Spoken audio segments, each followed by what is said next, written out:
The sun hung low over the jagged peaks of the Colorado Territory, painting the sky in the shades of amber and blood. It was the autumn of 1876, and the frontier town of Bitter Creek sprawled like a wounded animal at the base of the mountains, its wooden buildings weathered by wind and time. Dust devils danced between the structures, the saloon with its swinging doors, the modest church with its crooked steeple, and the scattered log cabins that housed the souls brave or foolish enough to call this place home. Jake Callahan rode into town as the shadows grew long, his duster coat heavy with trail dust, his hat pulled low against the dying light. At 32, he had the lean, hardened look of a man who'd spent more nights under stars than roofs. His hands, calloused from rope work and scarred from fights best forgotten, gripped the reins of a chestnut mare that had seen better days. Jake made his living as he could hunting game in the high country, driving cattle when the ranches needed hands, and keeping his own counsel in a world that had little use for damaged men. The weight of his past sat heavy on his shoulders, invisible to most but ever present in the careful way he moved, the distance he kept from others. 5 years ago, in a dusty Kansas town, he'd killed a man. It had been justified the man had been beating a Chinese railroad worker nearly to death. But justified didn't wash the blood from your hands or erase the sound of a dying man's last breath. Jake had drifted west ever since, carrying his guilt like a stone in his chest. The Broken Wheel Saloon beckoned with the promise of whiskey and forgetfulness. Jake tied his mare to the hitching post and pushed through the doors into the smoky interior.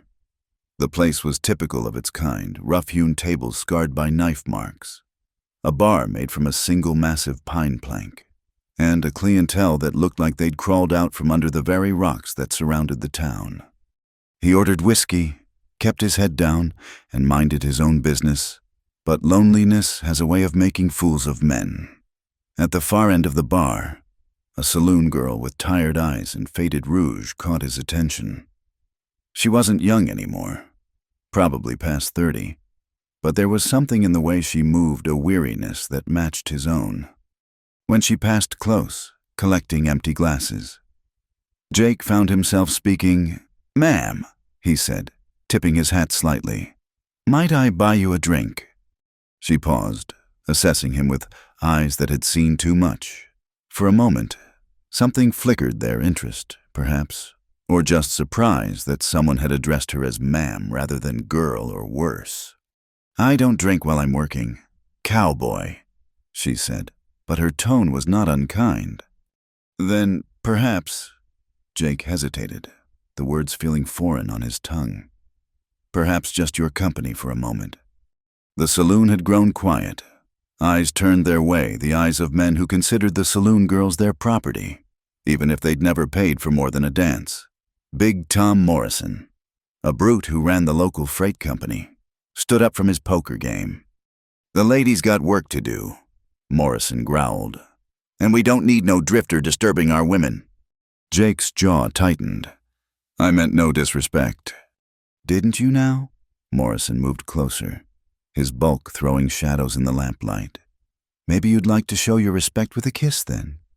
Go on, kiss her. Show us all what a respectful man you are." It was a trap, and Jake knew it. If he tried, they'd beat him for taking liberties. If he refused, they'd beat him for cowardice. The saloon girl, he didn't even know her name, stepped back, her face a mask of resignation. Jake looked at her, then at Morrison. "A kiss should be freely given," he said quietly, "not commanded by others." The laughter was ugly, mocking. Morrison's face reddened. "You calling me commanding, you refusing to kiss a woman when offered? What kind of man are you?" "The kind who leaves," Jake said, setting down his untouched whiskey and turning toward the door. Morrison's meaty hand caught his shoulder. "Not so fast. Drifter, you insulted the lady by refusing her kiss." The fight was brief and brutal. Jake had learned to fight in places where losing meant dying, but he was outnumbered. They held him while Morrison landed heavy blows to his ribs, his face. When they finally threw him out into the street, Jake landed hard in the dust, blood in his mouth and shame burning hotter than his bruises. "Don't come back," Morrison called from the doorway. "We don't need your kind here. Man who won't kiss a woman ain't natural." Jake pulled himself up, collected his horse, and rode to the edge of town where he made a cold camp. As he tended his split lip, he thought about moving on. It would be easier, it always was. But something kept him there, some stubborn refusal to be driven off. He'd stay, at least for a while. He'd take work at the Jameson Ranch 10 miles north, keep clear of town except when necessary. Let them forget about the drifter who'd refused to play their games. It was 3 weeks later when Jake first saw her properly. He'd come to town for supplies, timing his visit for early morning when the saloon crowd would still be sleeping off their whiskey. She was at the general store, her back straight despite the weight of the basket she carried, her widow's black dress stark against the dusty floor. Margaret O'Brien. He learned her name from the shopkeeper's greeting, had the kind of face that might have been beautiful once, before grief and hardship had etched their lines around her eyes and mouth. She was perhaps 28, with auburn hair pulled back severely and green eyes that seemed to look through rather than at the world around her. Her husband had died 2 winters past, leaving her with a small homestead and a reputation as a woman too proud to remarry, too stubborn to sell out and leave. Their eyes met briefly as Jake entered the store. Recognition flickered. She'd likely heard about the incident at the saloon. Everyone had. But instead of the mockery or pity he expected, her gaze held something else. Understanding, perhaps. The recognition of one outsider to another. She completed her purchases and left without speaking. But Jake watched through the window as she loaded her supplies onto a rickety wagon. When she struggled with a heavy sack of flour, he found himself moving toward the door. "Ma'am," he called, stepping outside. "Might you need—" "I need nothing from you, Mr. Callahan." Her voice was cool, clipped with an Irish accent softened by years in America. "I've managed well enough on my own." Jake stopped, nodded. "Of course, I meant no offense." She paused in her work, studying him. "You're the one who refused to kiss Belle at the saloon." It wasn't a question. Jake felt heat rise to his face. "I am—" "They say you're not natural. A man who refuses women." Her tone was matter of fact, but her eyes held a glimmer of something curiosity. Amusement. "They say a lot of things," Jake replied. "About both of us, I imagine." That earned him a sharp look. Margaret O'Brien's chin lifted slightly. "And what do they say about me? That you're a woman who should have remarried by now, that you're too proud by half, that you leave your door unlocked some nights, hoping for company." The words hung between them like a challenge. Jake immediately regretted them, but Margaret O'Brien surprised him. She laughed a short, bitter sound. "Do they now? How disappointing. I'd hoped they'd come up with something more creative." She hefted the flour sack with surprising strength, depositing it in her wagon. "Good day, Mr. Callahan. Try not to scandalize the town further with your unnatural ways." She drove off, leaving Jake standing in the street, dust swirling around his boots. He watched until her wagon disappeared around a bend, heading toward the cluster of homesteads east of town. That night, as Jake sat by his campfire in the hills, he found himself thinking about Margaret O'Brien, about the way she'd laughed at the gossip meant to wound her, about the strength in her small frame as she'd lifted that flour sack, about the loneliness he'd glimpsed behind her sharp words, a loneliness that matched his own. The wind picked up, carrying the scent of coming snow. Winter would be hard in these mountains. He wondered how a woman alone managed it. What drove her to stay when leaving would be so much easier. But then, he was still here too. Wasn't he, despite Morrison and the others? Despite the whispers and the shame? Sometimes staying was its own form of courage. Sometimes the door you left unlocked wasn't about hope for company, but defiance, a refusal to live in fear. Jake banked his fire and settled in for the night. pulling his bedroll tight against the cold. Tomorrow he'd ride back to the Jameson ranch, tend their cattle, earn his keep. He'd avoid town, avoid trouble, avoid thinking about green eyes and bitter laughter. But as sleep took him, he found himself wondering if Margaret O'Brien's door was locked tonight, and whether it mattered either way. Some doors, he was learning, were harder to open than others, no matter how many locks they carried. Winter descended on Bitter Creek with the fury of a wounded bear. The November winds howled down from the peaks, carrying sheets of snow that could blind a man in seconds. Jake had seen harsh winters in Kansas, but nothing like the savage cold that gripped these mountains. At night, wolves prowled the edges of settlements, their howls a reminder that civilization's hold on this land was tenuous at best. The Jameson Ranch kept him busy mending fences that the wind tore down, breaking ice on water troughs, hauling feed to cattle huddled against the storm. But even with steady work, Jake found reasons to ride into town. Supplies, he told himself. Messages for Mr. Jameson. Any excuse except the truth that he watched for a rickety wagon and a woman in widow's black. The incident happened on a Tuesday evening, the kind of night when sensible folks stayed indoors. Jake had just delivered a load of firewood to the church when he heard the commotion, raised voices carrying over the wind.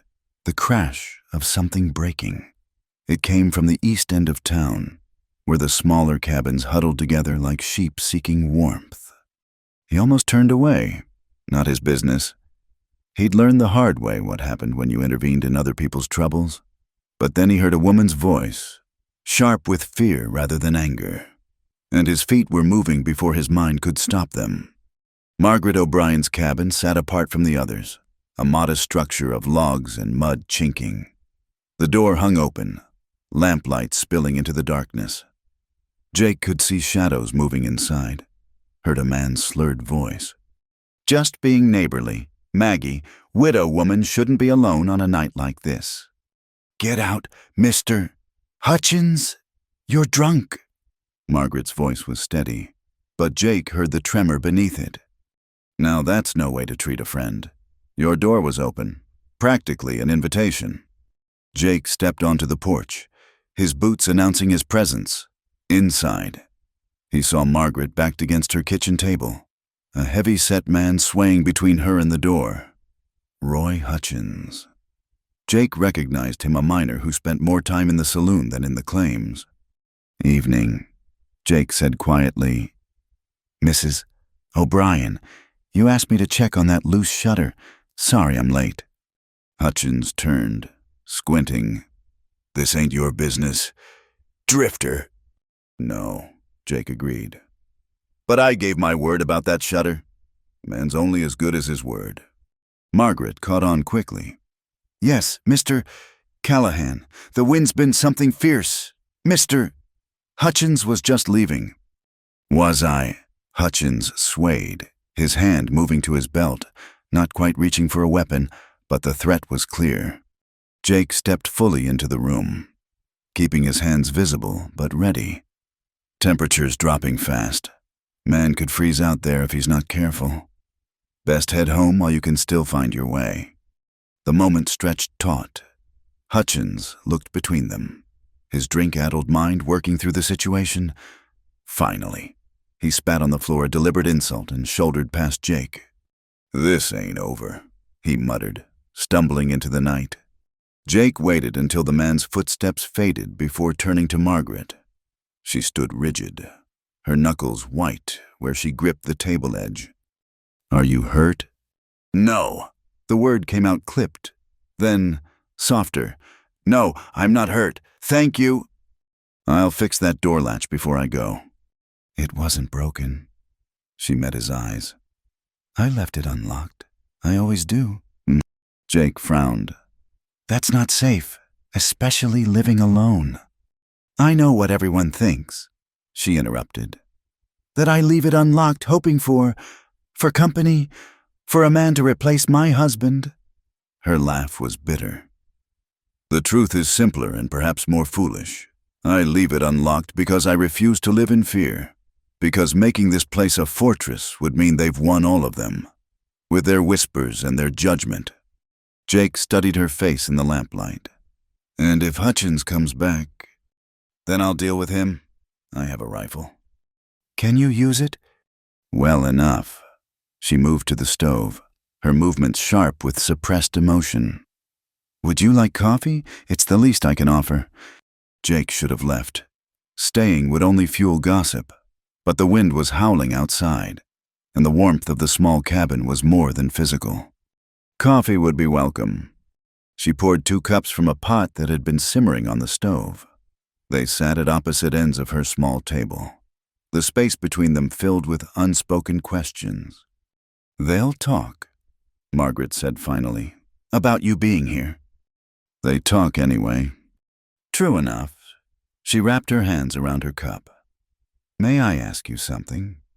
Jake nodded. Why didn't you kiss Belle that night, the truth? He considered his words carefully. Because she didn't want to. Her eyes. She looked trapped, like an animal in a snare. I've seen that look before. Won't be party to putting it on someone's face again. Margaret studied him. You're not what they say you are. Neither are you. A smile ghosted across her face there and gone like a candle flame in wind. My husband died 2 winters past. Pneumonia. He was a good man, kind in his way. We came west for a new start. Built this place with our own hands. When he died, everyone expected me to sell, to go back east or marry the first man who offered. But this is my home. I built it as much as he did. Why should I leave? No reason at all. Yet staying brands me as unnatural, a woman who won't accept her place. She shook her head. And now I'm sitting here sharing coffee with the man who refused to kiss a saloon girl. What a pair of outcasts we make. Jake found himself almost smiling. Could be worse company. They sat in comfortable silence, listening to the wind batter the walls. Jake noticed small touches that made the cabin a home: curtains at the windows, books on a shelf, a quilt that must have taken months to piece together. This was a life built with care, defended with stubbornness. I should go, he said finally, before the storm gets worse. Margaret nodded. Standing when he did, at the door, she surprised him by touching his sleeve. Mr. Callahan Jake, thank you, not just for tonight, but for seeing her that night, Belle, for seeing she didn't want it. It was nothing special. You're wrong. Her green eyes were serious. It was everything. Jake rode back to his camp through the driving snow, his thoughts churning like the wind. He set up watches that night and for nights after, positioning himself where he could see the approach to Margaret's cabin. He told himself it was simple caution. Hutchins had been drunk and angry. A dangerous combination. But as November gave way to December, as his unofficial vigils continued, Jake had to admit the truth. He watched over her because he wanted to, because in their brief conversations at the store, by her wagon, over that single cup of coffee, he'd found something he hadn't known he was looking for: understanding, recognition, the quiet companionship of someone else who refused to be what the world demanded. The townspeople noticed, of course. Jake would catch their speculative glances, hear conversations die when he entered the general store. Margaret faced worse women pulling their skirts aside when she passed, men making crude jokes just loud enough for her to hear. One afternoon, Jake found her wagon broken down a mile from town, a wheel cracked from the frozen ruts. She was attempting to lever it up herself when he arrived. Let me help. I can manage. But she stepped back, allowing him to take over. As he worked, she said quietly, They're saying you're courting me, that I've taken up with the strange cowboy who won't touch women. Jake's hand stilled on the wheel. I'm sorry, I'll stay clear if it would help. Would it? She sounded genuinely curious. Would my reputation suddenly shine if you avoided me? Would they welcome me into their sewing circles and church socials? She laughed. No, Mr. Callahan. My reputation was set the day I refused to sell this land.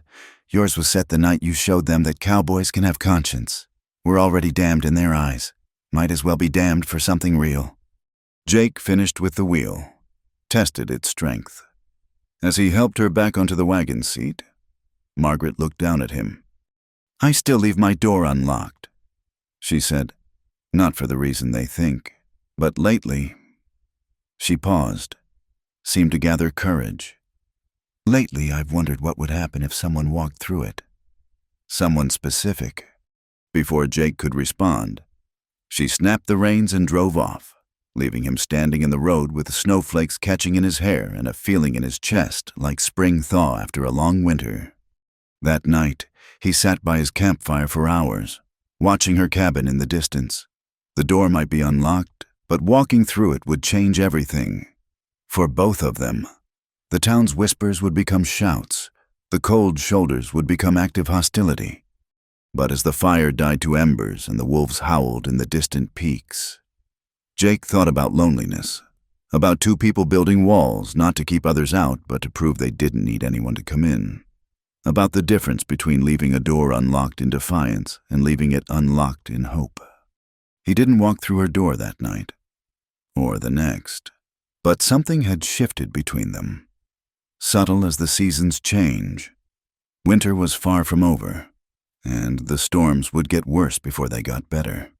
But for the first time in 5 years, Jake Callahan thought he might have found something worth weathering them for.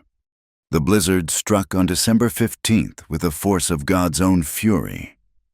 Jake had seen the signs, the peculiar stillness in the morning air, the way the cattle bunched together with their backs to the north, the ring around the pale sun. He'd warned Mr. Jameson, helped secure what they could. But when the storm hit, it was beyond anything even the old-timers had predicted.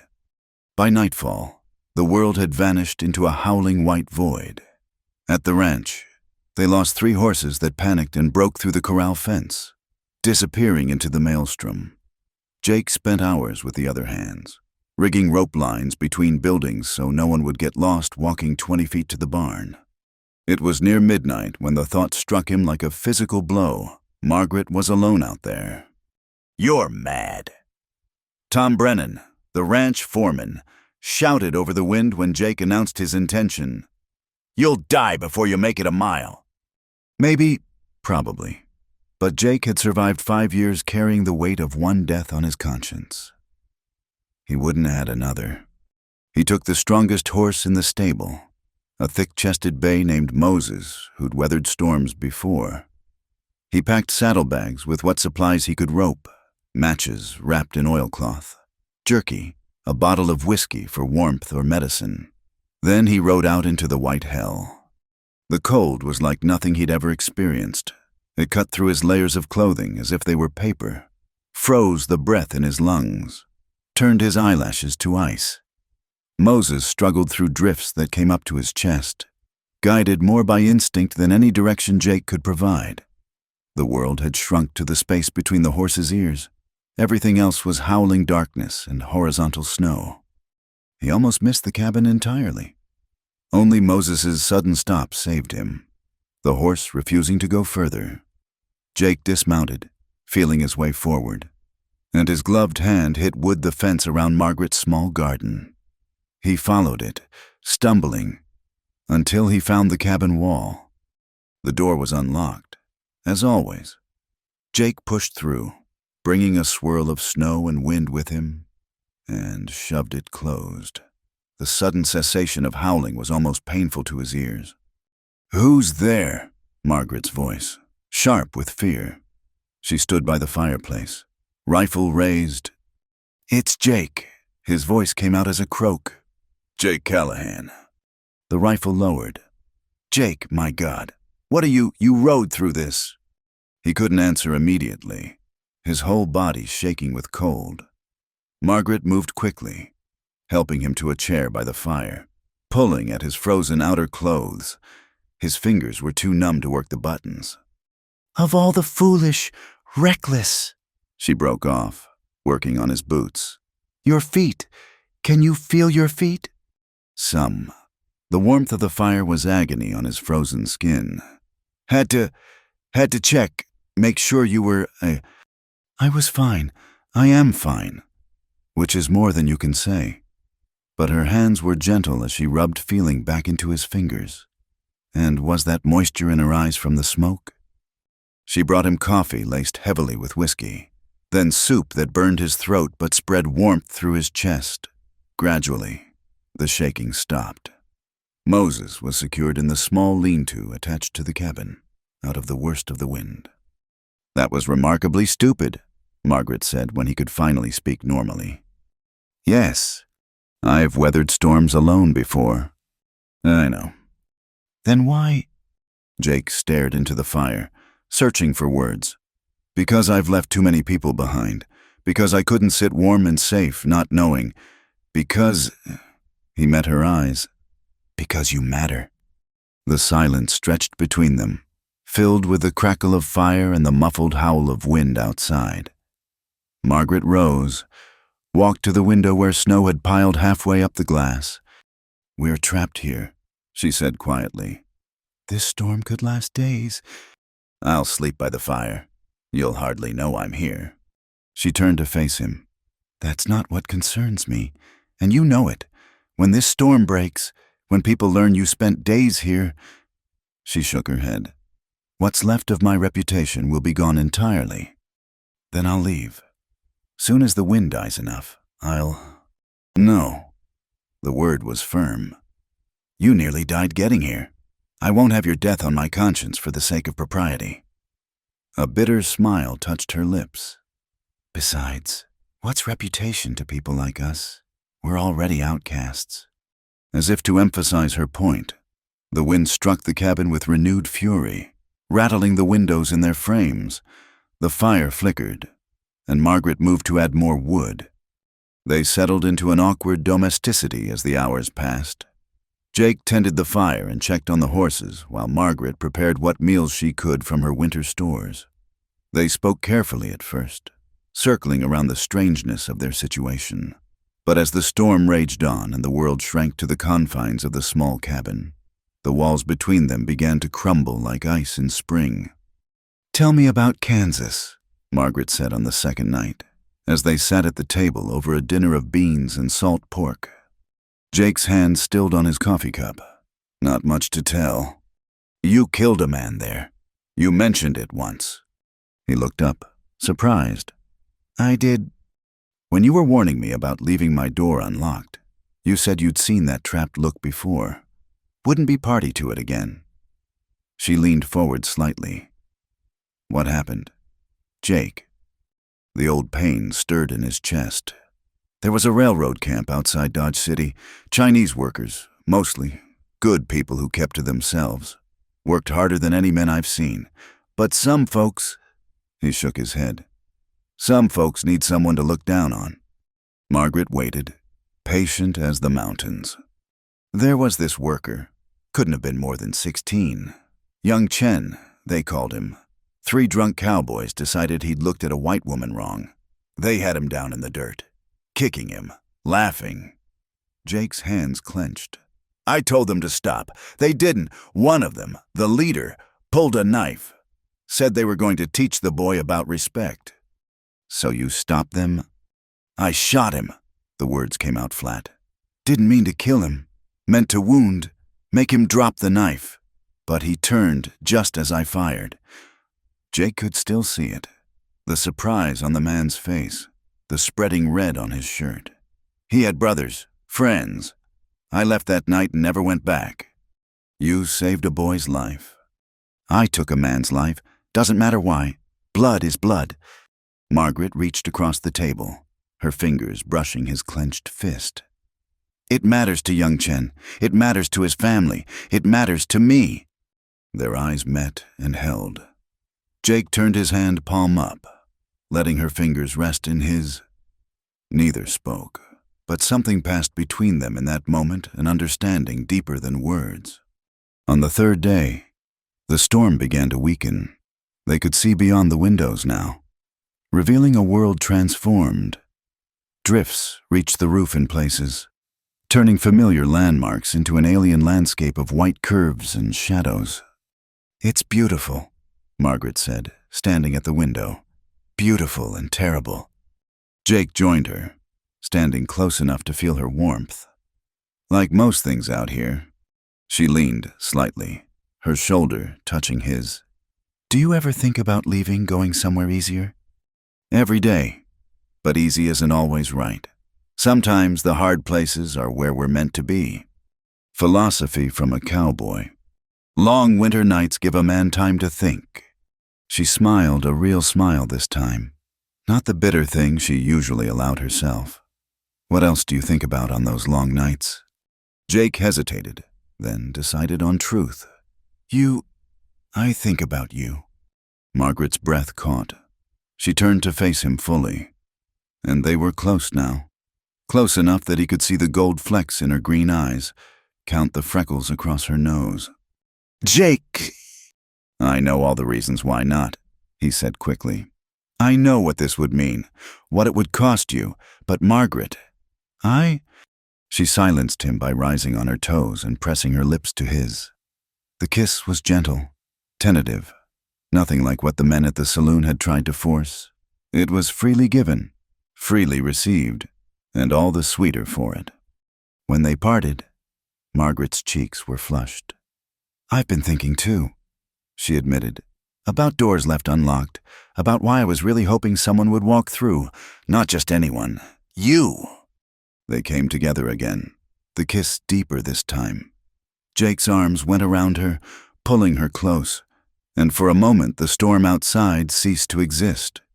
There was only warmth and connection and the feeling of finding home in another person. That night, they sat by the fire talking until the small hours. Jake told her about his childhood in Missouri, about learning to ride before he could properly walk.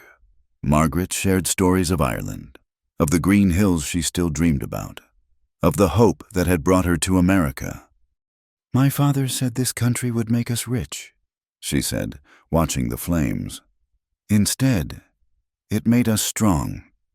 I'm not sure which is better. Strong, Jake said without hesitation. Rich can be lost. Strong endures. She looked at him with something like wonder. How does a man who's lived rough so long still believe in good things? Because I've seen them. They're rare, but they're real. He met her eyes. You're real. On the fourth day, the sun finally broke through. The temperature remained brutal, but the wind had died to almost nothing. They both knew what it meant he would have to leave soon. The ranch would need every hand to dig out and search for lost cattle, and staying longer would only cement the rumors that would already be flying. As Jake prepared to go, saddling Moses in the lean-to, Margaret appeared with a wrapped bundle. Food for the journey, she said. The drifts will make it slow going. Thank you. He took the bundle, their fingers touching. Margaret, when the weather clears, when things settle. I know. She pulled her shawl tighter. My door is always unlocked for you, Jake Callahan. But next time, perhaps wait for better weather. He smiled, a real smile that transformed his weathered face. I make no promises. You might be worth riding through another blizzard for. Foolish man. Stubborn woman. They stood there, neither wanting to break the moment. Finally, Jake mounted up. As he turned Moses toward the buried trail, Margaret called out, Jake, thank you for checking on me, for everything. He touched his hat brim, then urged Moses forward into the white expanse. Behind him, Margaret stood in her doorway, a small figure against the vast winter landscape, watching until horse and rider disappeared over a drift. The journey back to the ranch was treacherous, but Jake hardly noticed. His mind was full of green eyes and gentle kisses, of conversations by firelight and the feeling of being truly seen by another person. The storm had trapped them together, but what they'd found in that small cabin felt like freedom, the freedom to choose each other, despite what the world might say. As he finally spotted the ranch buildings in the distance, Jake knew everything had changed. The townspeople would talk. There would be consequences. But for the first time in 5 years, he had something worth facing those consequences for. Behind him, the sun climbed higher, turning the deadly landscape into something that sparkled like diamonds, beautiful and terrible indeed, like love itself in this harsh country. But Jake had learned that some things were worth the risk, worth the cold, worth the storm. Some doors, once opened, could never be closed again, and he was glad of it. The thaw came slowly to Bitter Creek, revealing the damage winter had wrought. Dead cattle dotted the range like dark stones against the melting snow. Fences lay flattened. Roofs had collapsed under the weight of ice. And the mood in town was as raw as the wind that still cut down from the peaks. Jake threw himself into the work of recovery at the Jameson Ranch, but he couldn't escape the knowing looks from the other hands. Word traveled fast on the frontier the strange cowboy had spent 4 days snowed in with the widow O'Brien. The story grew with each telling, becoming more salacious, more damning. "Must have been some storm," Tom Brennan commented one morning as they worked to free a wagon from the mud. "Keeping you at the widow's place so long." Jake said nothing, putting his shoulder to the wheel. "Course, a man can't be blamed for seeking shelter." Brennan continued, "And if that shelter happens to be with a lonely woman, well, watch your words, Brennan." Jake's voice was quiet but carried an edge. The foreman held up his hands in mock surrender. "No offense meant, just saying what everyone's thinking." That was the problem, everyone was thinking it, and their thoughts were far uglier than the truth. But Jake had learned long ago that the truth rarely mattered once people made up their minds. In town, Margaret faced worse. He saw it when he went for supplies, the way conversations died as she passed, the way women pulled their children closer. Mrs. Henderson, the banker's wife and self-appointed moral guardian of Bitter Creek, made a point of crossing the street rather than share a boardwalk with her. Jake was loading grain when he heard the confrontation outside. "Margaret O'Brien, you should be ashamed." Mrs. Henderson's voice carried like a bugle. "Carrying on with that drifter. Disgracing your husband's memory." "Good morning to you too, Mrs. Henderson." Margaret's tone was steady, but Jake heard the strain beneath it. "Don't you take that tone with me, young woman? We all know what went on during that storm. 4 days, the entire town is talking. Then the town must have little else to occupy itself with. Your husband would turn in his grave." "My husband is dead." Margaret's voice cracked like ice breaking. "He's been dead 2 years, and he's not coming back no matter how virtuously I behave. Now, if you'll excuse me, I have business to attend to." Jake stepped out of the store as Margaret brushed past Mrs. Henderson. Their eyes met briefly, hers bright with unshed tears, before she hurried to her wagon. "Mrs. O'Brien," he called, but she didn't stop. "Mrs." Henderson turned her attention to him. "You ought to be run out of town, corrupting a decent widow." "Ma'am, nothing improper." "Save your lies for someone fool enough to believe them." She gathered her skirts as if his presence might contaminate them. "That poor woman was respectable before you came along." Jake watched her march away, his hands clenched at his sides. The urge to follow Margaret, to offer comfort or support, was strong, but he knew his presence would only make things worse. That night, a rock crashed through Margaret's window.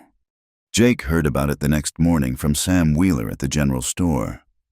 "Probably some drunk miners," Sam said, though his eyes suggested otherwise. "She's got Patterson boarding it up now." Jake found her at the small cemetery on the hill outside town. Standing before a simple headstone, the March wind whipped her black dress around her ankles. "I'm sorry," he said, stopping a respectful distance away. "For what? The window? The gossip? Or for caring about me in the first place?" She didn't turn around. "I'm not sorry for that last one." She laughed, but it was a broken sound. "You should be. Look what it's brought us both." "Margaret, do you know what Mrs. Henderson said to me yesterday, after you left?"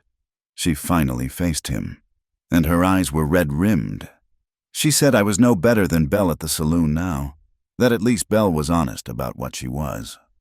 Rage flared in Jake's chest. She had no right. But she's not entirely wrong. Is she? Margaret's voice was bitter. I let you stay. I kissed you. I wanted... She broke off, wrapping her arms around herself. It doesn't matter what actually happened. In their eyes, I'm ruined.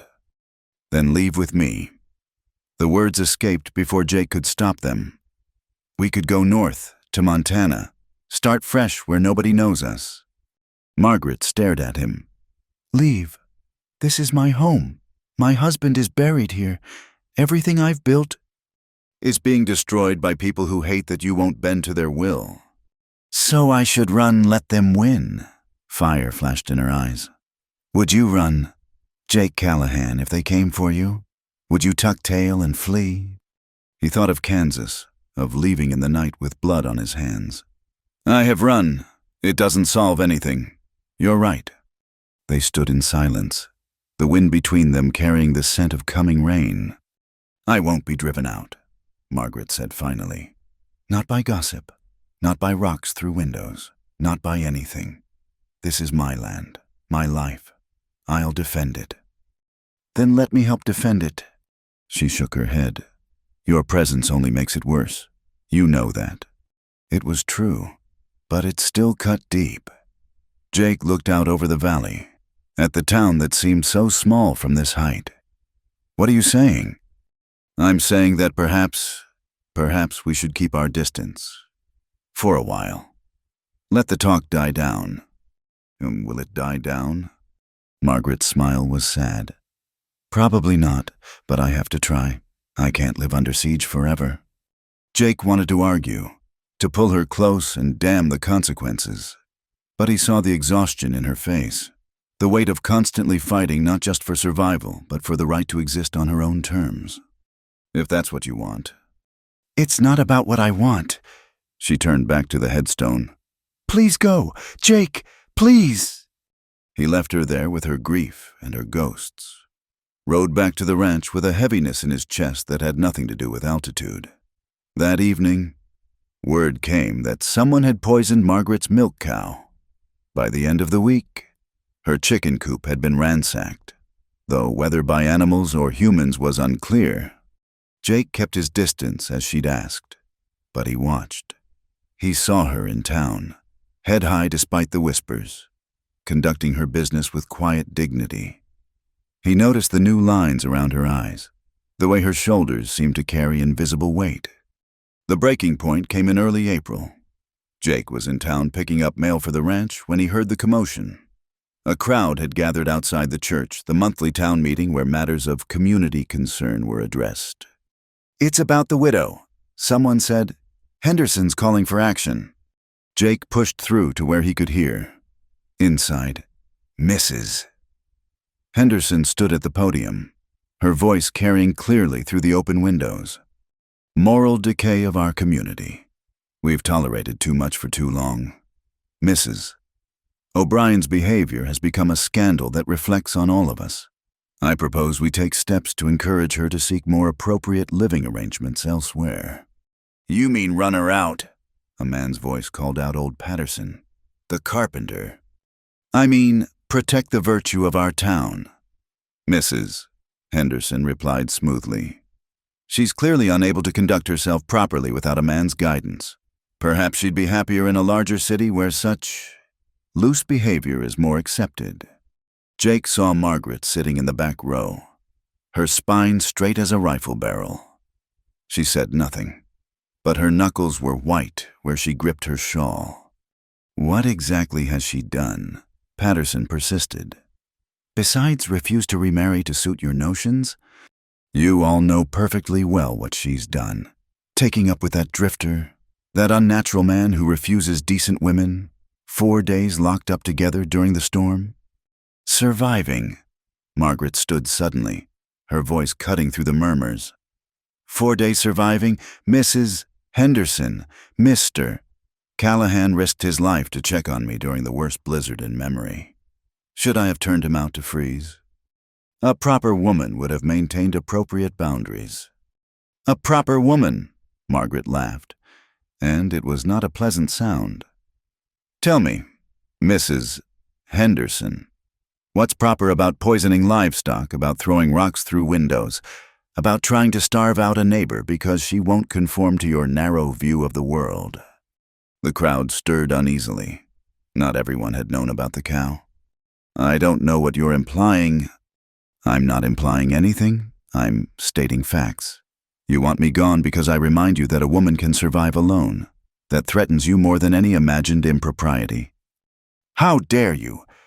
I dare because I have nothing left to lose. Margaret looked around the room. You've taken my reputation, threatened my property, tried to break my spirit. What else is there? She walked out, leaving silence in her wake. Jake followed, catching up with her outside. That was magnificent, he said. She whirled on him. I asked you to stay away. I was getting the mail. And now you're following me, adding fuel to their fire. Tears ran down her cheeks. Can't you see every time you're near me? It gets worse. They'll never stop as long as they can point to us as proof of their righteousness. Then let them point. Margaret, you can't fight this alone. I've been alone for 2 years. I'm used to it. But you don't have to be, not anymore. She looked at him for a long moment, and Jake saw the war in her eyes, pride against exhaustion, defiance against longing. Yes, I do, she said finally, because the alternative is proving them right. Goodbye, Jake. She walked away. And this time Jake let her go, but as he watched her climb into her wagon and drive off, he made a decision. She might not want his help openly, but that didn't mean she had to face the wolves alone. That night, Jake began his own form of watch. Not obvious, not intrusive, but present. When shadows moved too close to her property, they found reasons to move along. When supplies she ordered somehow got lost at the store, they mysteriously appeared on her porch.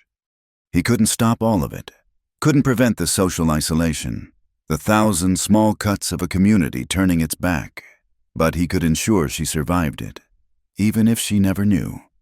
The widow O'Brien had left her door unlocked as an act of defiance. Jake Callahan would make sure that defiance didn't cost her everything. The Garrett gang rode into Bitter Creek on a Tuesday evening in late April, just as the sun was painting the mountains crimson.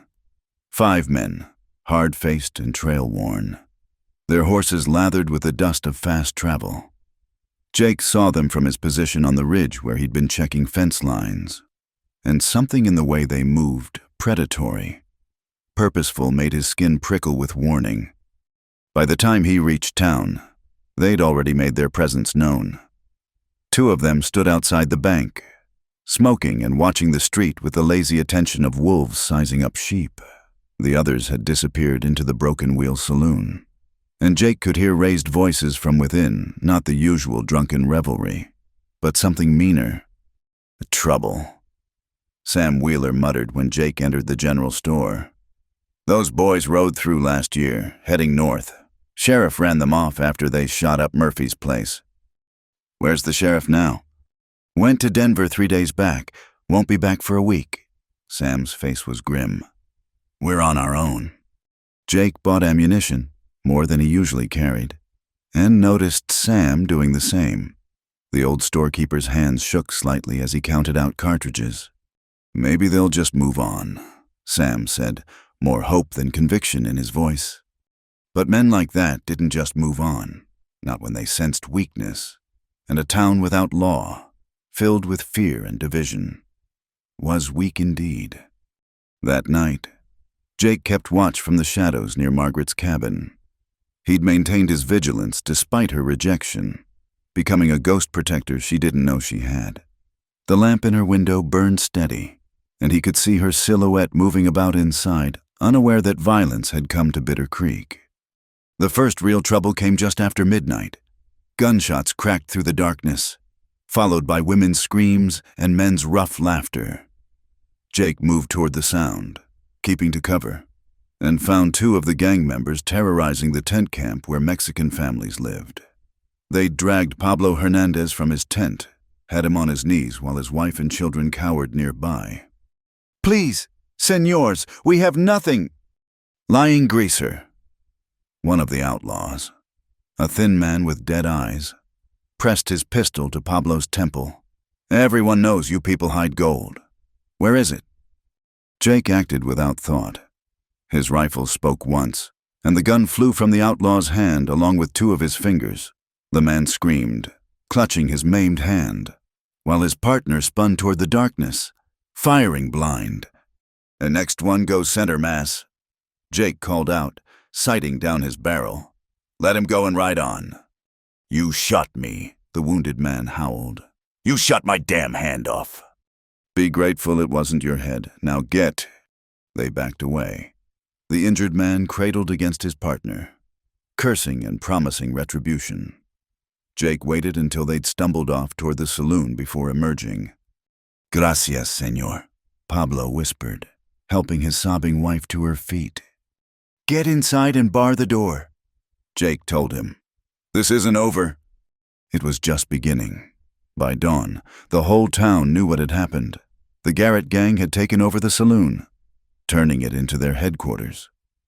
They'd already beaten two men who'd protested their presence and had made it clear that Bitter Creek now belonged to them, until they decided otherwise.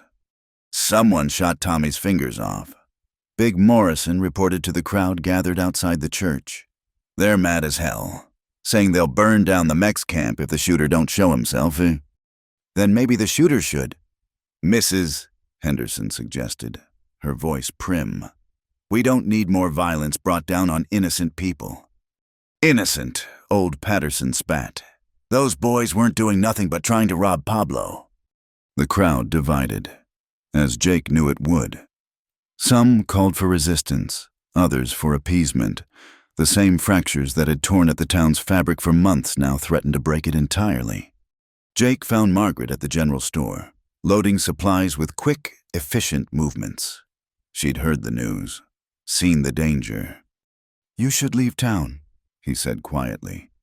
"Until this is over." She didn't look at him. "I have livestock to tend, a home to protect." "Margaret." "Why do you care?" She turned then, and her eyes were fierce. "You've made it clear we're nothing to each other." "You made that clear. I've just been respecting your wishes." While skulking around my property at night like some guardian angel, at his startled look, she almost smiled.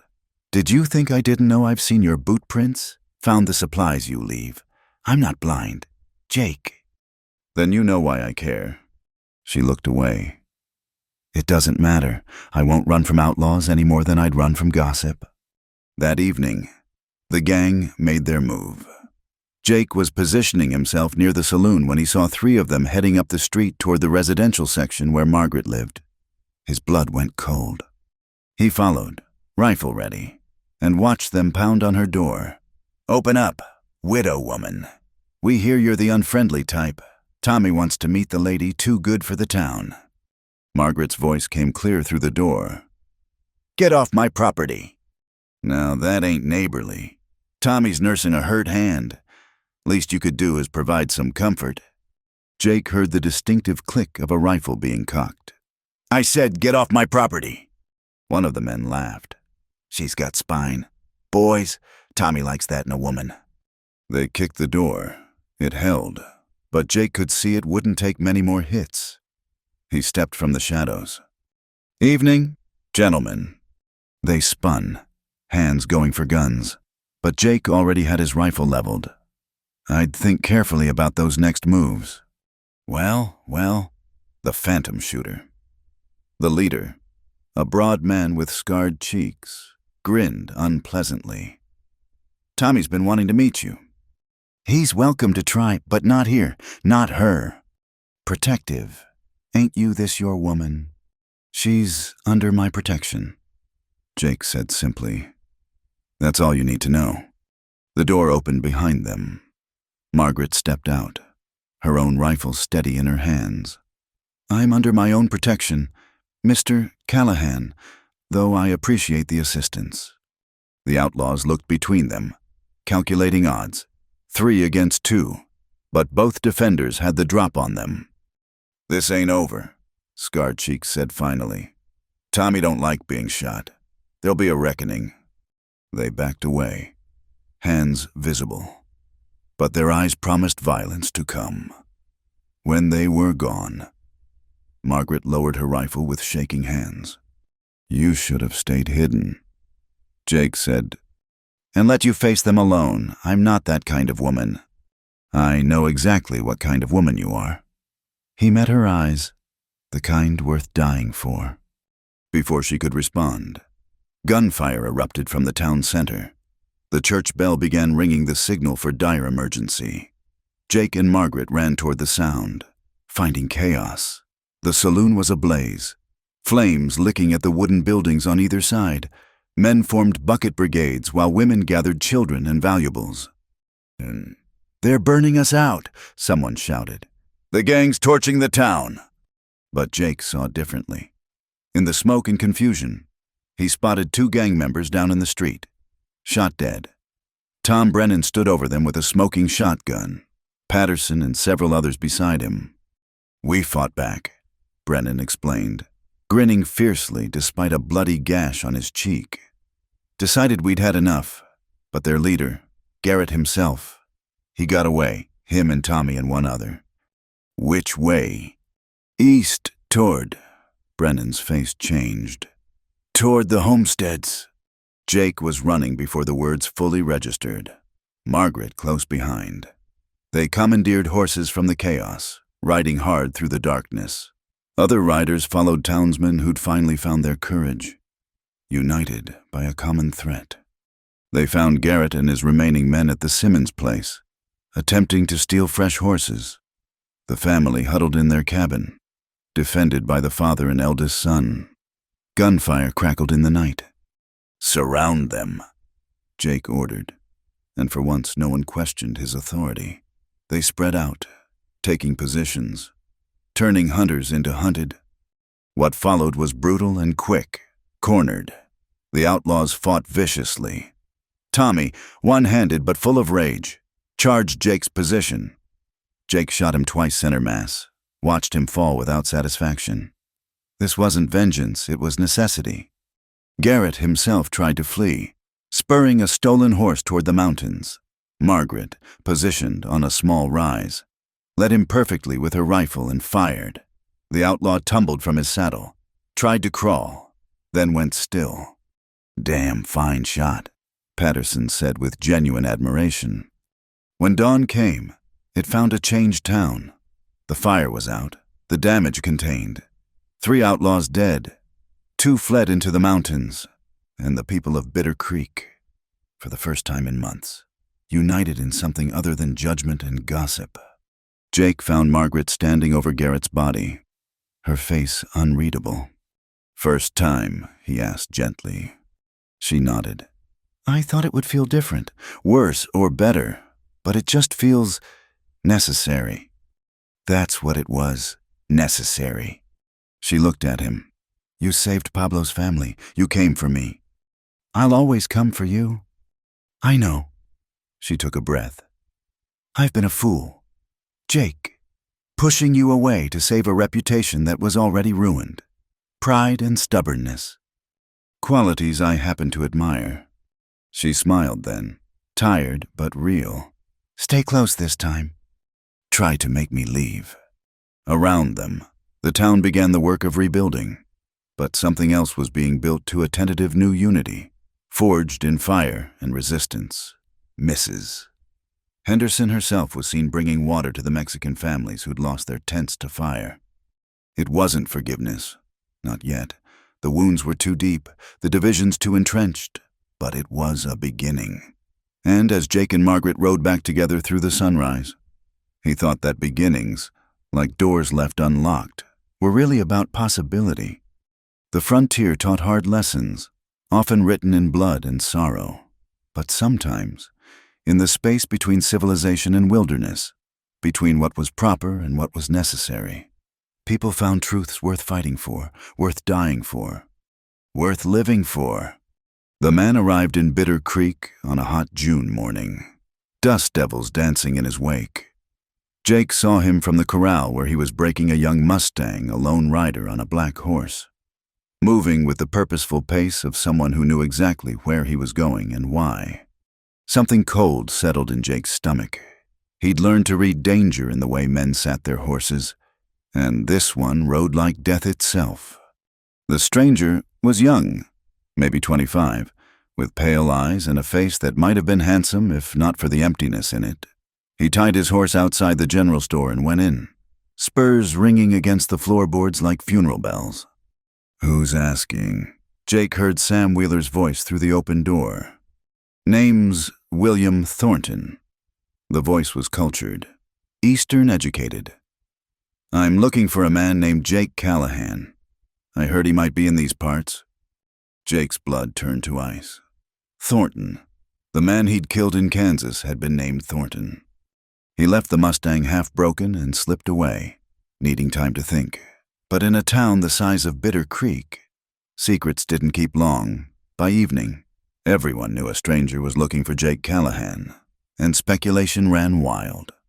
Jake found shelter in the hills, in the old prospector's cabin he sometimes used when checking the far pastures. He needed to understand what he was facing before he acted. But Margaret found him there just after sunset, riding up with determination written in every line of her body. "Running again?" she asked, dismounting. "Not running, thinking." "About the man looking for you? The whole town's talking." She studied his face. "He's connected to Kansas, isn't he? To the man you killed?" Jake nodded slowly. "His brother, I'm guessing, maybe his son, the name's the same." "So you're hiding up here?" "I'm trying to figure out how to keep you safe." He met her eyes. "Being near me has cost you enough. This could cost you everything." Margaret moved closer, her hand finding his. "Jake Callahan, when are you going to understand I'm not some delicate flower needing protection? We've fought outlaws together. I've killed to defend what's mine. Don't insult me by trying to shield me now." "This is different. This is my past come calling. My sin to pay for." "Your sin," her green eyes flashed. "Defending a boy from being murdered, that's what you call sin." "Taking a life is always a sin, justified or not." Jake pulled away, pacing the small cabin. "And now someone else will pay for it. His family. Maybe you." "Stop!" Margaret's voice cut through his spiral. "You don't even know what he wants. Maybe he's just passing through. Same name, a coincidence." But they both knew better. Men like William Thornton didn't ride into frontier towns by coincidence. The next morning, Jake rode back into town. Running would only bring pursuit, and he wouldn't lead danger to Margaret's door. He found Thornton at the hotel restaurant, eating breakfast with mechanical precision. "Mr. Thornton." The young man looked up, and Jake saw his own death reflected in those pale eyes. "Mr. Callahan, I've been looking for you." "I heard. Mind if I sit?" "Please do." Jake took the opposite chair, keeping his hands visible, up close. He could see the resemblance, same jaw as the man he'd killed, same broad shoulders. But where the elder Thornton had been crude and violent, this one was refined, controlled. "You killed my brother," William said conversationally, as if discussing the weather. 3 years ago in Dodge City." "I did. He was beating a Chinese boy. You told him to stop. He didn't. You shot him." "That's accurate." William set down his coffee cup with careful precision. "My brother was a brute, a drunk, a man who brought shame to our family name." He looked up. "I should thank you for removing him from this world." Jake blinked, thrown off balance. "I don't understand." "But you see, Mr. Callahan, gratitude doesn't erase obligation. My brother was blood, worthless blood, but blood nonetheless. And in my family, blood demands blood." The calm way he said it was more chilling than any threat. Jake recognized the type now, not a hot-headed revenge seeker, but something far more dangerous. A man who killed by principle rather than passion. "So you've come to kill me." "I've come to settle accounts." William smiled thinly. "But I'm not unreasonable. You defended someone who couldn't defend himself. There's honor in that, so I'll give you what my brother never gave that boy a fair chance. Meaning, tomorrow, noon, Main Street. He stood, adjusting his coat to show the pearl-handled Colt at his hip. Don't run, Mr. Callahan. I've tracked you this far. I'll track you further if needed. But I'd prefer to end this cleanly. After he left, Jake sat for a long moment, staring at the cold coffee, a duel. In 1879, duels were relics of an older time, but here on the frontier, older times still held sway. Word spread like wildfire. By evening, the entire town knew Jake Callahan would face William Thornton at noon tomorrow. Some called it justice finally catching up. Others saw it as murder waiting to happen, but all agreed on one thing: blood would spill on Main Street. Margaret was waiting at her cabin when Jake arrived. Without a word, she pulled him inside, into her arms. They stood like that for a long moment, her strength flowing into him. "You could still leave," she whispered. "We could go tonight, Montana, California, anywhere." He'd follow. Men like him always do. And I'm tired of running. Margaret, tired of carrying this weight. She pulled back to look at him. "So you'll let him kill you? Is that your plan? Some noble sacrifice?" "I'll defend myself. But if I die tomorrow, it's justice of a sort. A life for a life." "Don't you dare!" Her voice turned fierce. "Don't you dare talk about justice! You saved that boy. You've saved how many others since Pablo and his family me—" Her voice broke. "You don't get to give up now. Not when I finally have something worth fighting for." "Margaret." She silenced him with a kiss, desperate and hungry. When they parted, both were breathing hard. "Stay with me tonight," she said. "Whatever tomorrow brings, give me tonight." Jake knew he should refuse. Knew that making her a widow twice was the cruelest thing he could do. But faced with possibly his last sunset, his last chance to hold her, noble intentions crumbled. They came together with the urgency of borrowed time, in the darkness of her small cabin, with the stars watching through the window. They found solace in each other.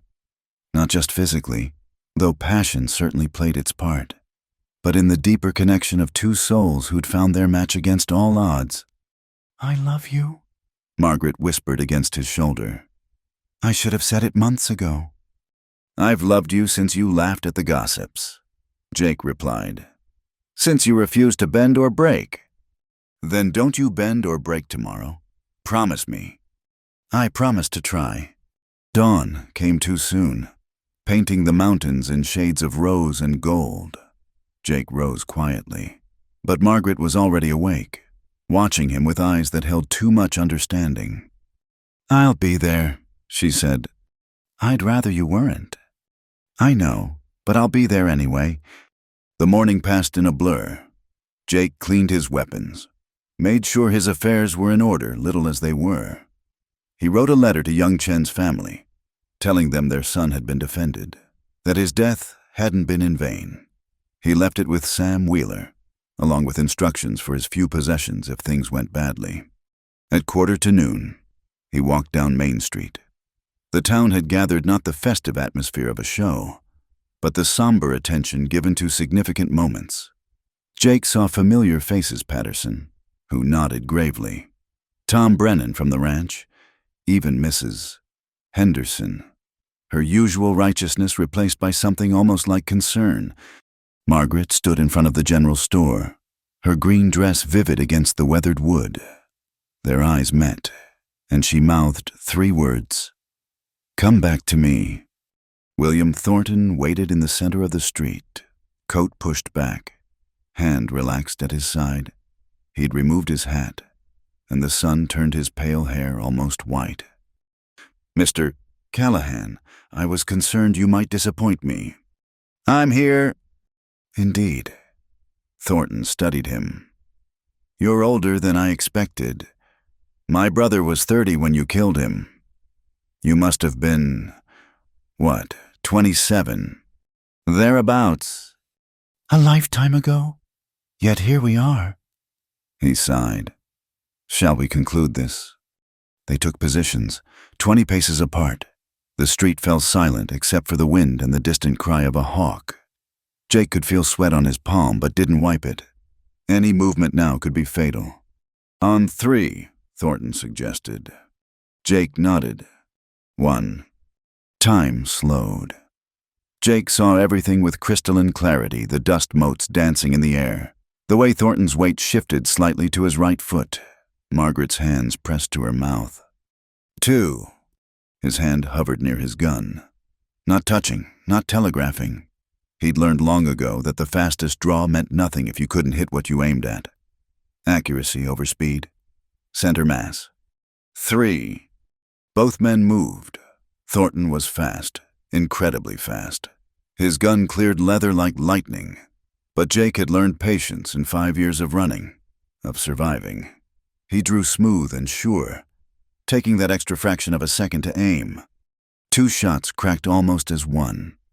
Jake felt the wind of a bullet pass his cheek, so close it burned. His own shot took Thornton's center chest, spinning him half around. The pearl-handled Colt fell from nerveless fingers. Thornton dropped to his knees, looking down at the spreading red stain with something almost like surprise. Jake approached carefully, ready for treachery, but the young man's pale eyes were already glazing. "Good," Thornton whispered. "Good shot," he coughed, blood on his lips. "My brother, was he fast?" "Fast enough, but not accurate enough." A ghost of a smile. Fitting. His eyes found Jake's. "It's finished. No more family to come for you. You're free." He fell forward, and Jake caught him, lowering him gently to the dirt. William Thornton died looking at the sky, seeking something in that vast blue that no one else could see. Jake knelt there for a long moment, aware of the crowd pressing closer, of voices rising in excitement or relief.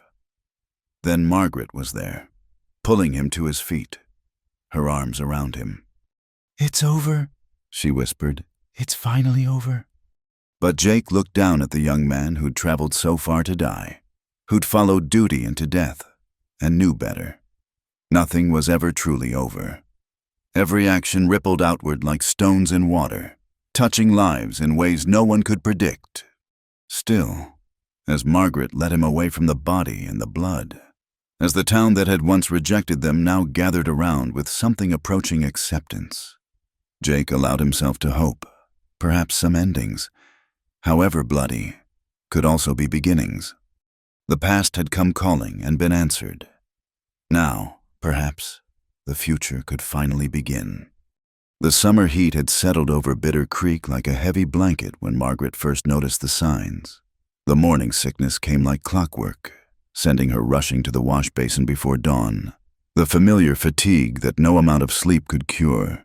The tenderness in her body that spoke of changes happening deep within.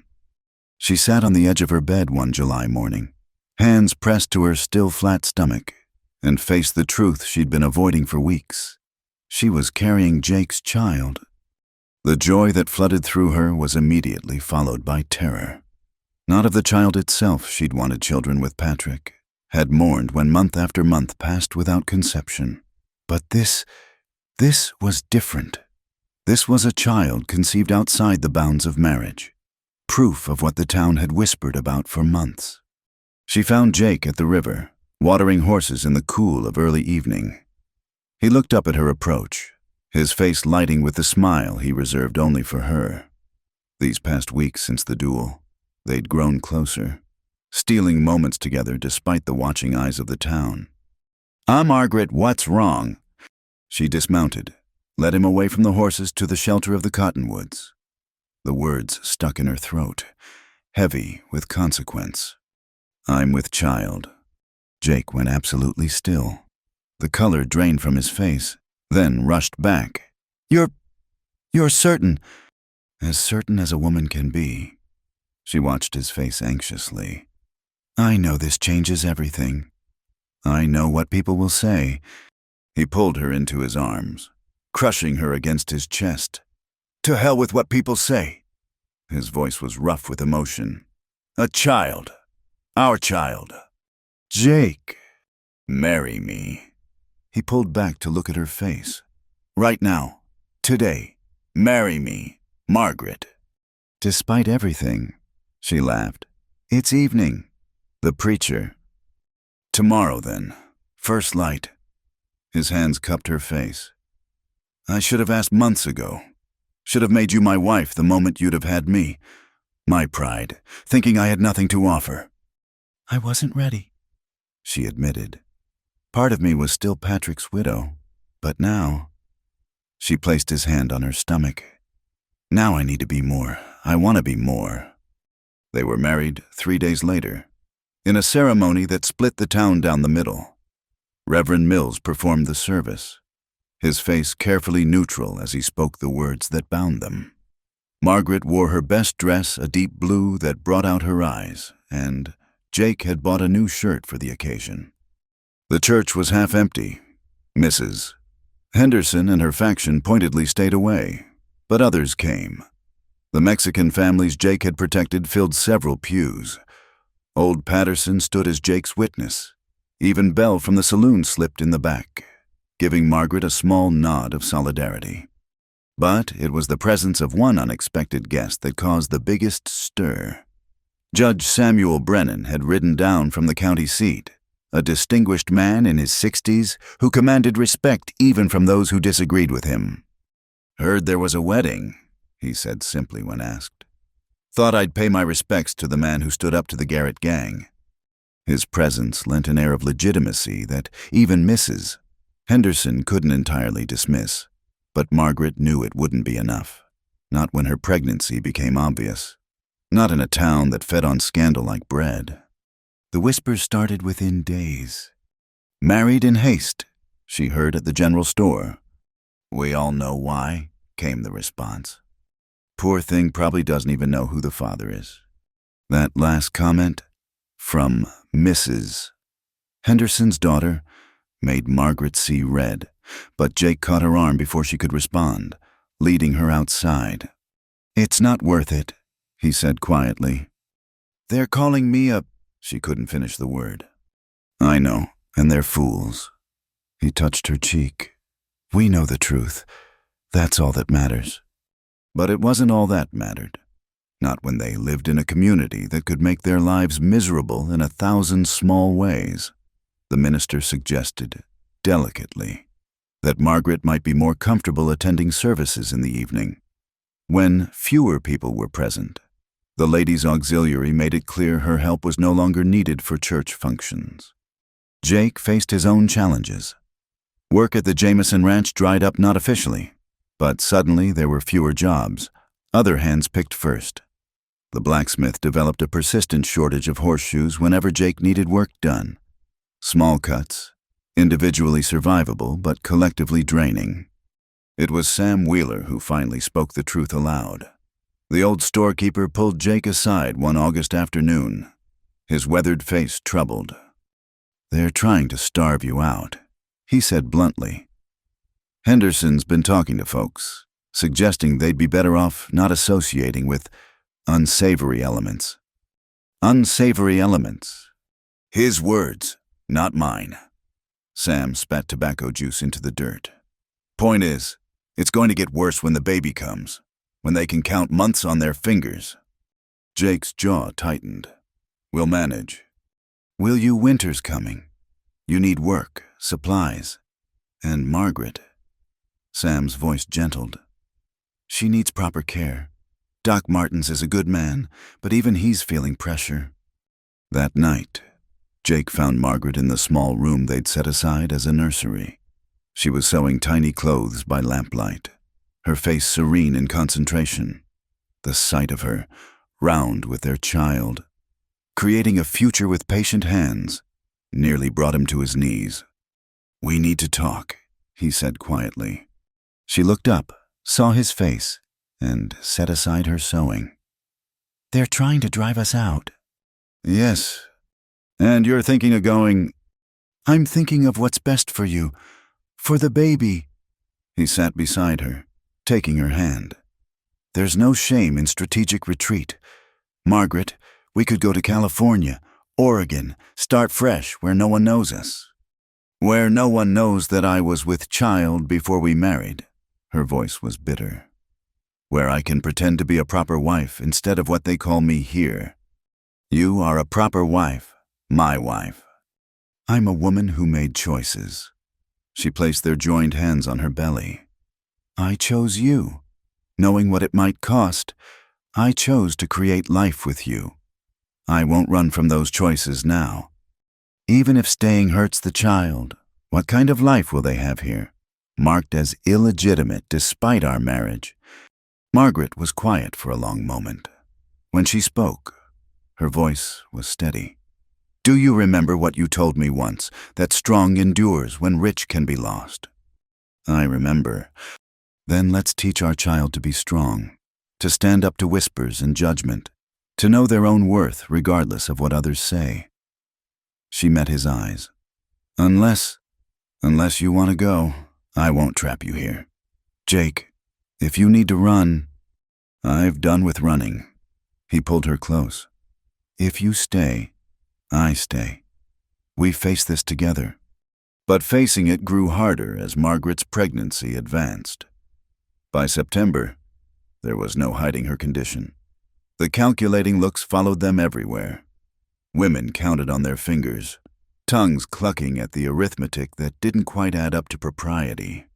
One Sunday, Reverend Mills delivered a sermon on Mary Magdalene that was clearly aimed at Margaret. She sat through it with her chin high, but Jake saw the tremor in her hands.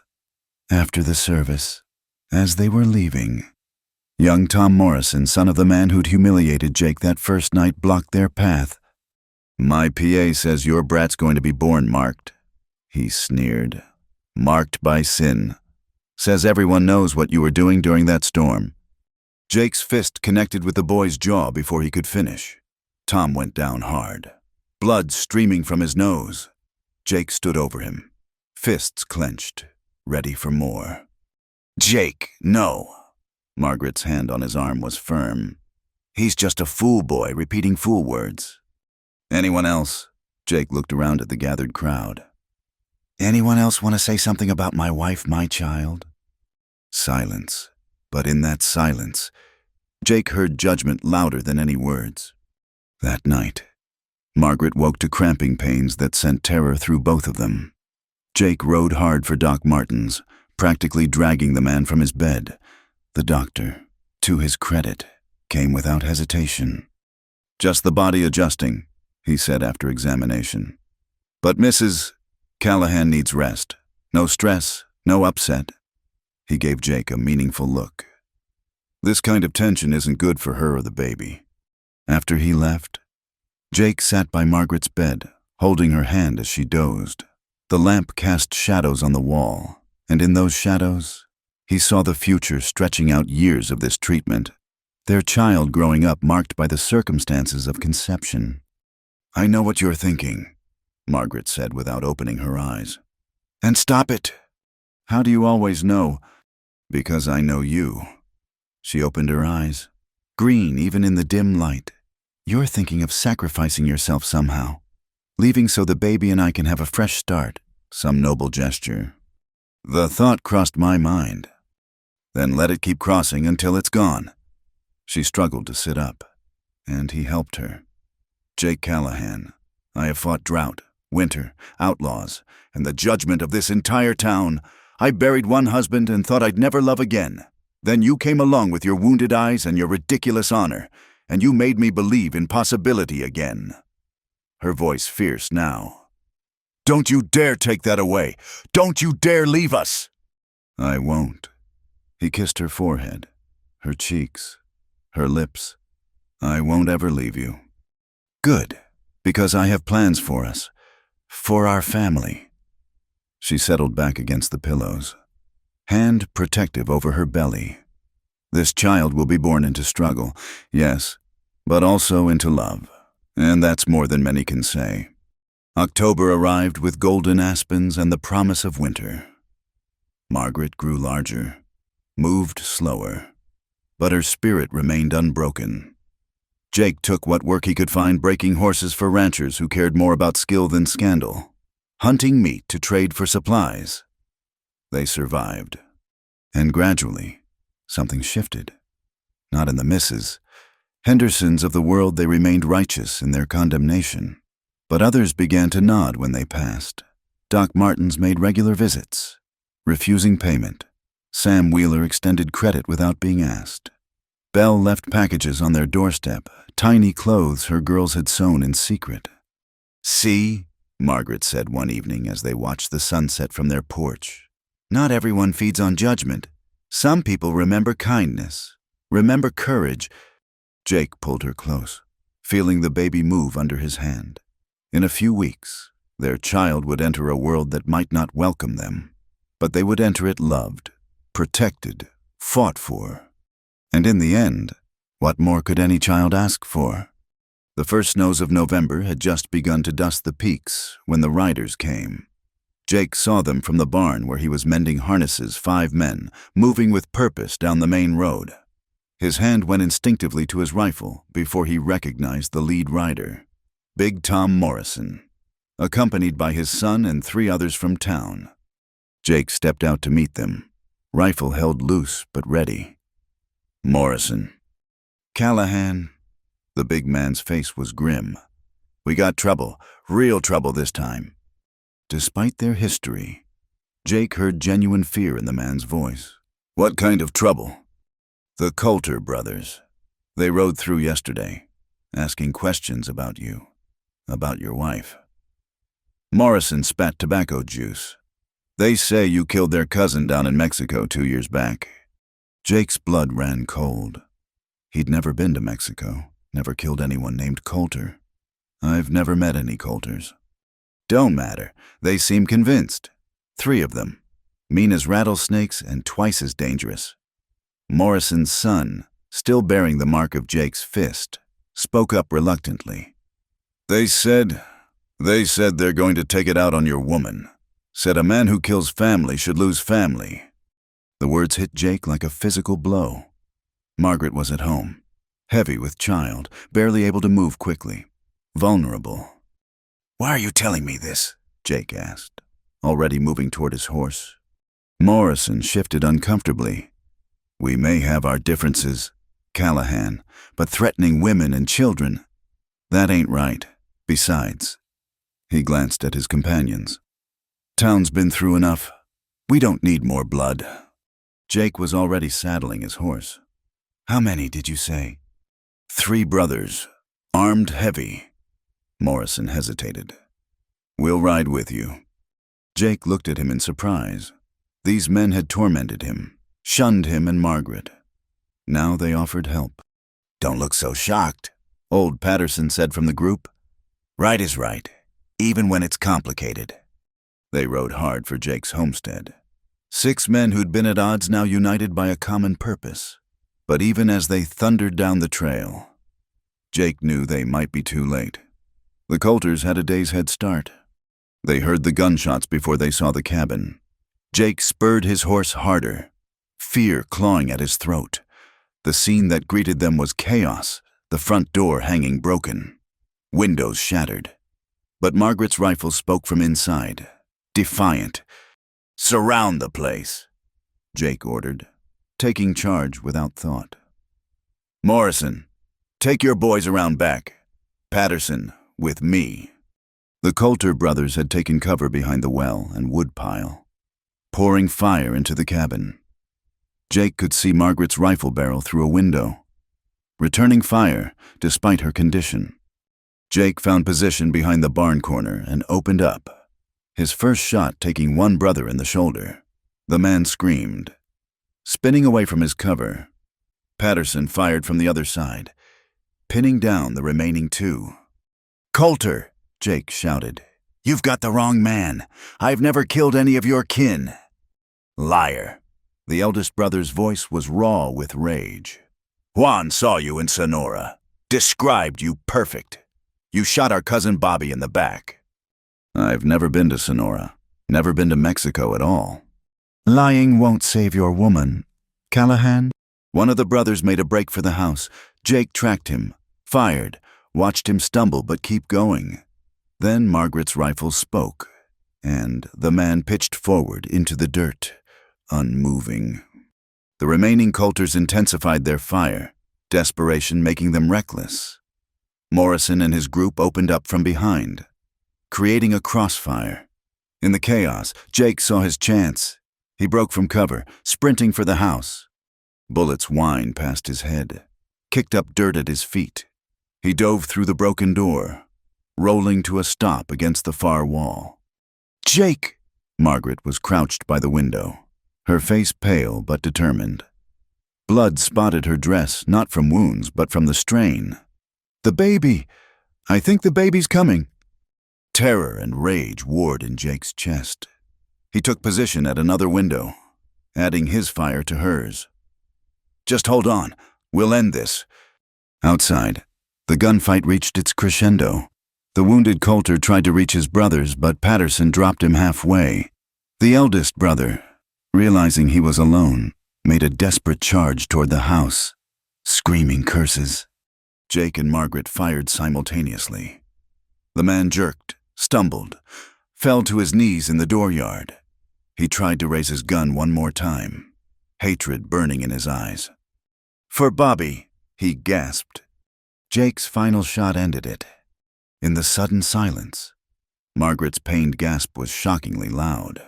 Jake turned to find her doubled over, water pooling beneath her skirts. "The baby," she whispered. "Now." What followed was controlled chaos. Patterson rode hard for Doc Martens, while Morrison's wife, summoned by her son, took charge of the birthing. Jake was banished to the porch, where he paced like a caged animal, the other men standing awkward guard. "Funny how things change," Morrison said quietly, offering Jake a flask. "Few months ago, I wanted to run you out of town." "What changed?" Morrison was quiet for a moment. "My boy told me what you did during that storm, riding through hell to check on her, then facing down Thornton, the Garretts." He shrugged. "Man protects his own like that. Maybe he's worth having around." From inside came Margaret's cries, tearing at Jake's heart. He started for the door, but Patterson stopped him. "Let the women work. Nothing you can do now but pray." So Jake prayed, something he hadn't done since Kansas. Prayed to any power that might listen, offering anything, everything, if Margaret and the baby survived. The sun was setting, painting the blood-stained yard crimson, when a new sound split the air, the angry wail of an infant. "Mrs." Morrison appeared at the door, her face tired but smiling. "You have a son, Mr. Callahan, small but fierce, like his mother." Jake pushed past her, found Margaret propped in bed, sweat-soaked and exhausted but radiantly alive. In her arms, a tiny bundle of humanity, red-faced and perfect. "A boy," she whispered. "Our son." Jake sank to his knees beside the bed, touching the infant's impossibly small hand. The baby grasped his finger with surprising strength, and Jake felt his heart crack open, spilling love he hadn't known he possessed. "What shall we name him?" Margaret asked. Jake thought of all they'd endured, all they'd overcome. "William," he said finally. After Thornton, he was wrong, but he was brave, and maybe, he looked at Margaret, maybe naming our son after a man I killed will help balance the scales somehow. "William Patrick Callahan." Margaret agreed, adding her first husband's name. Born in blood and thunder, but raised in love. Doc Martens arrived as darkness fell, pronouncing mother and child healthy despite the dramatic circumstances. The men who'd helped defend them took their leave, but not before Morrison paused at the door. "The town council meets next week," he said gruffly. "Might be we need a new sheriff. Or with Reynolds getting too old, might be we need someone who's proven he can protect folks." He didn't wait for Jake's response, just touched his hat and left. In the days that followed, something fundamental shifted in Bitter Creek. The story of the attack spread. twisted in the telling until Jake became a hero defending his family against overwhelming odds. Margaret's courage, fighting while in labor, became legend. Mrs. Henderson maintained her disapproval, but her voice carried less weight now. Others who'd been silent began to speak up. The baby, arriving perhaps a month early by their calculations, but healthy and strong, made it harder to maintain the fiction of impropriety. On Sunday, when Jake and Margaret brought William to church for the first time, the congregation didn't exactly welcome them with open arms.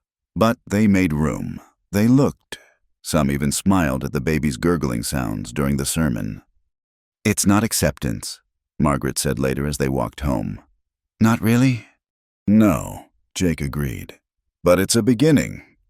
Winter settled over Bitter Creek with its familiar harshness, but the Callahan cabin was warm. Jake took the sheriff's position when offered, bringing law to a town that had nearly destroyed them with lawlessness of the heart.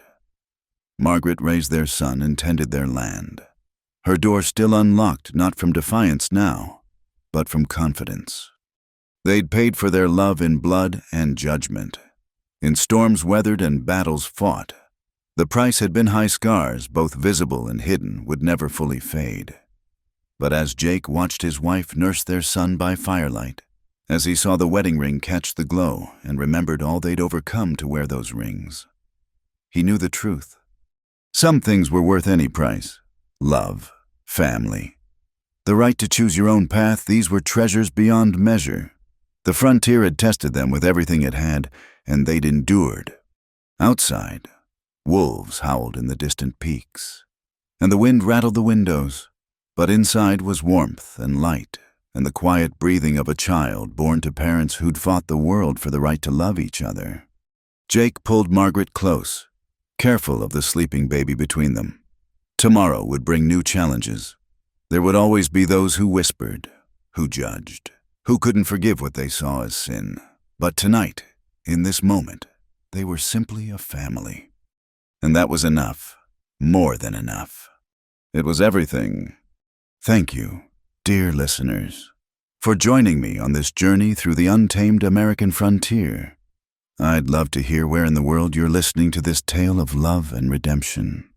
Please leave a comment below sharing your location and thoughts on Jake and Margaret's story. Don't forget to subscribe to From Wild West channel for more authentic tales of courage, passion, and survival in the Old West. What did you think of their journey? Share your feelings in the comments. I read every one.